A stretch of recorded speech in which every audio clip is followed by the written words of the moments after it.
হরমোনের মধ্যে আরেকটা ইম্পর্টেন্ট অংশ উল্লেখ করা দরকার, সেটা বয়বৃদ্ধির সাথে সাথে সেক্স দুর্বলতায় মাথার মধ্যে এসে বাধা বাঁধে।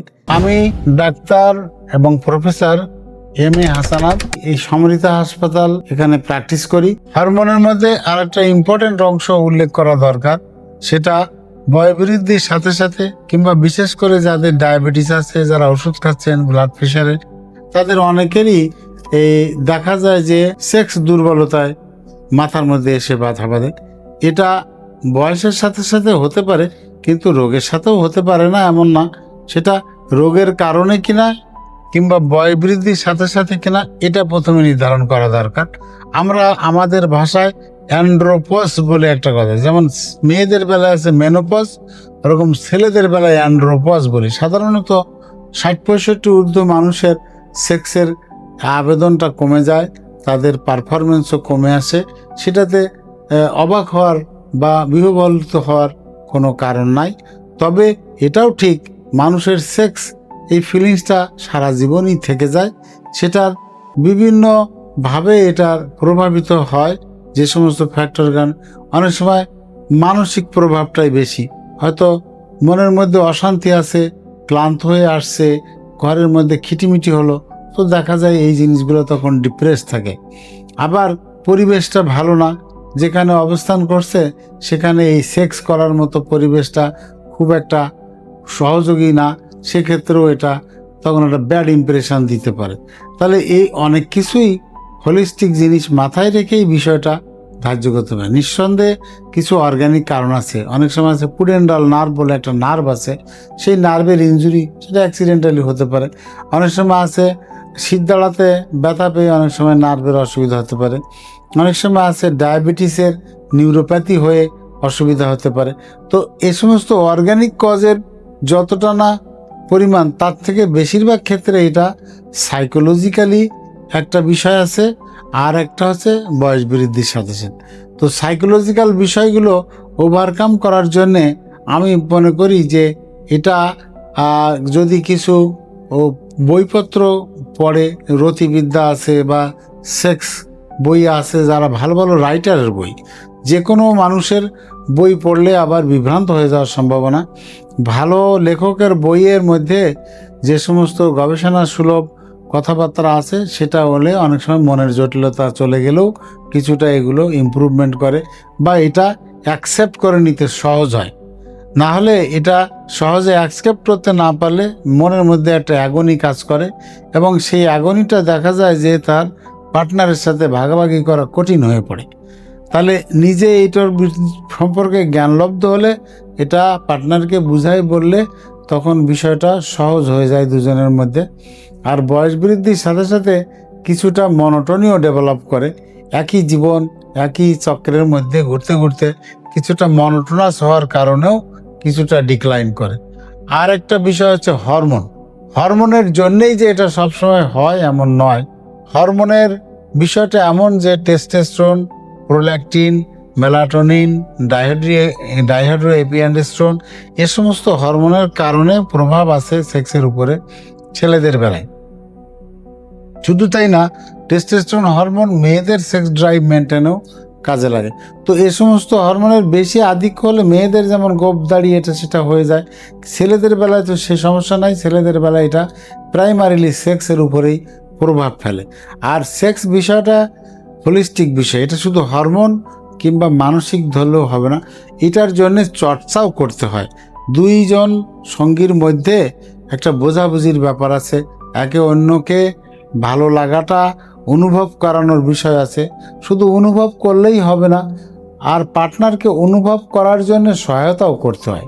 এটা এমন নয় রোবোটিক কোনো জীবন নয়, রোবোটিক কোনো একটা বিষয় নয়। এটা একটা ইমোশনাল বিষয়, এটা একটা বোঝাপড়ার বিষয়, এটা একটা একজন আর একজনকে সহযোগিতা করার বিষয়। এই জিনিসটা যারা যত সুচারুরূপে ডেভেলপ করে, যারা যত সুচারুরূপে দখলে আনতে পারে, তাদের সেক্স লাইফের মধ্যে প্রবলেমটা হয় কম। এটা যে মিয়ারলি এই সেক্স করাটাই শুধু বোঝায় তা না, এটা একটা সামগ্রিক ব্যাপার, এবং সেই বিষয়টার প্রতি খেয়াল রেখে যদি সবাই এই বিষয়টা চর্চা করে, তাহলে অনেক অংশেই এটা নিরসন হয়ে যায়। নিঃসন্দেহে যেসব ক্ষেত্রে অর্গানিক অসুবিধা আছে সেসব ক্ষেত্রে একটু চিকিৎসারও দরকার। যাদের কোনো কারণে ঘাটতি পড়ে গেছে, হয়তো হয়তো কোনো ছোটোবেলায় মামস হয়েছিল, টেস্টিসের ট্রফি হয়ে গেছে, কোনো জেনেটিক কারণে হয়তো টেস্টিসের ফাংশনটা কম, কোনো কারণে হয়তো ট্রমা হয়েছিল, টেস্টিসের ফাংশন কমে গেছে, কিংবা হয়তো বয়স হতে হতে কিছুটা টেস্টিকুলার ফাংশন কমে, সেসব ক্ষেত্রে কিছু হরমোন সাপ্লিমেন্ট দেওয়া যায়। কিন্তু নির্বোধের মতো অনেকেই এটা নিজে নিজেই অনেক সময় হরমোন সাপ্লিমেন্ট শুরু করেন, কিংবা অনেক ডাক্তারের কাছে গেলে তারাও পরামর্শ দিয়ে ফেলেন যে আপনি হরমোন নিলে উপকৃত হবেন, ব্যাস তিনি শুরু করেন এটাই। হরমোন নিলে যেটা হয় তাৎক্ষণিক, সেটা হলো যে হঠাৎ করে আপনি যদি অ্যালকোহল খান, হঠাৎ যদি আপনি উত্তেজক খান, হঠাৎ যদি আপনি একটা মরফিন বা এগুলো করেন, যেমন একটা ফিলিংস হয়, সেটা তো আর সঠিক ফিলিংস হলো না, এটা তো তাৎক্ষণিক বিষয়। কিন্তু বিষয়টার লঞ্জিভিটি এবং সেটার দীর্ঘ বিষয়টা তখন কিন্তু চিন্তার মধ্যে থেকে থাকে না বলেই এটা আমরা করে ফেলি। কিন্তু নিঃসন্দেহে অ্যালকোহল, ইয়াবা, মরফিন, পেথিডিন এগুলো টেম্পোরারি একটু আনন্দদায়ক হলেও এটা ভবিষ্যতে লম্বা সময় খুবই ক্ষতিকারক। ঠিক সিমিলারলি টেস্টোস্টেরন বা এই সমস্ত হরমোন, অ্যান্ড্রো, ক্যাপ, এটা সেটা যে আমাদের অনেক সময় সাজেস্ট করে বা নিজেরা পড়ে এগুলোর চর্চা করি, এটাতে খুবই ক্ষতিগ্রস্ত হওয়ার ভয় থাকে।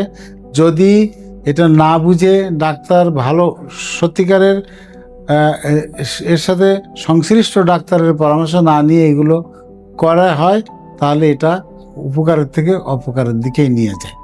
সেই জন্যে এটা শুরু করার আগে হরমোনগুলো দেখে নিতে হবে, ডাক্তারের সাথে ভালোভাবে পরামর্শ করতে হবে, তার সাথে কথা বলে আন্ডারস্ট্যান্ডিংয়ে আসতে হবে, তারপরে এই সমস্ত জিনিস নেওয়া যেতে পারে।